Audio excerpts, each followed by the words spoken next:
Impact of Southern independence on the situation in the Nuba Mountains, Blue Nile, Darfur.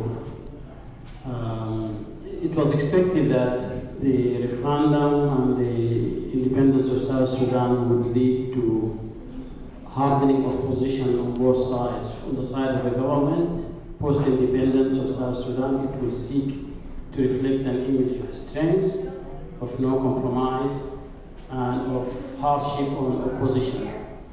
On the side of the opposition, on the contrary, for example, the Justice and Equality Movement boycotted or delayed its participation in the Doha process precisely to wait for the outcome of the referendum so that it can come to the negotiation with a stronger negotiating position. Independence of South Sudan occurred. The discussions in Addis Ababa between the government and the SPLM and the government of South Sudan, what would become the government of South Sudan, this was before July, on post-referendum issues, border demarcation, sharing of oil revenue, citizenship issues. As Amir was said, the government was keen on the sharing of the oil revenue and was adopting harsh position on the other issues. In a way, it was a fig leaf for the real demand. Share the oil, we will give concessions on citizenship, on demarcation of the border, and so on.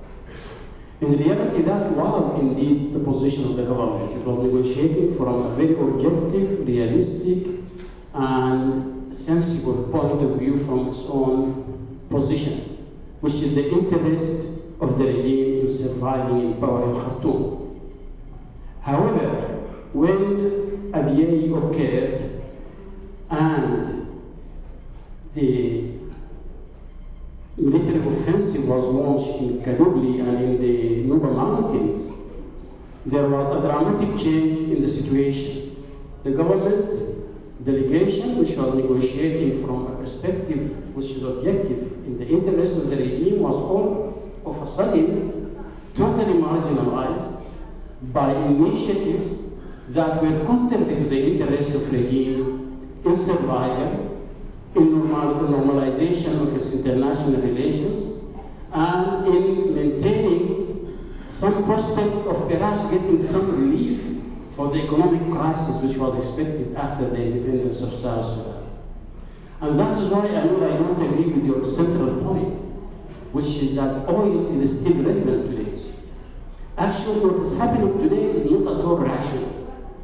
And it can only point to a situation of a soft coup d'etat or a situation of a takeover by irrational centers of power of government that are so extreme within the army or within other circles that they are acting against the interest in the long term of the regime survival.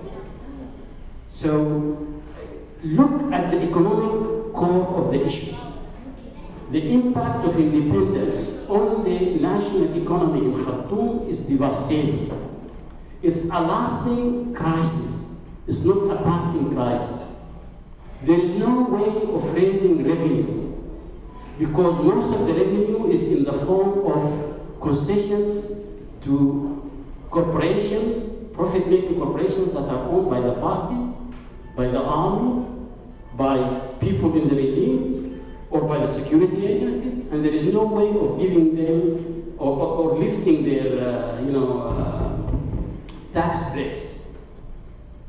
The other dimension that the government could take, or decisions that it could take to improve its economic situation, is to lift state subsidies of essential commodities. We know what that means. It can mean immediate trouble and destabilization in the streets because the cost of living will go very high. They have already lifted some of the subsidies.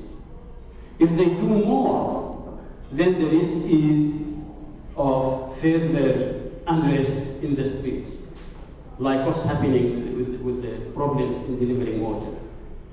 So the current position of military offensive at the same time in Nuba Mountains and in Blue Nile is actually not in the interest of the regime, and therefore we need to explain to ourselves why is this happening now. The hardening of positions in the Nuba Mountains and in now in Blue Nile is giving, credibility to Abdel Wahid, is giving credibility to Mimi to say there is no negotiation with the regime and therefore the only solution is regime change. We are in a situation of merging armed insurgencies against the central power in Khartoum. This is a worst-case scenario. It can only go downwards. The killing is happening now, as a sister said earlier today. Atrocities are occurring as we speak, you see?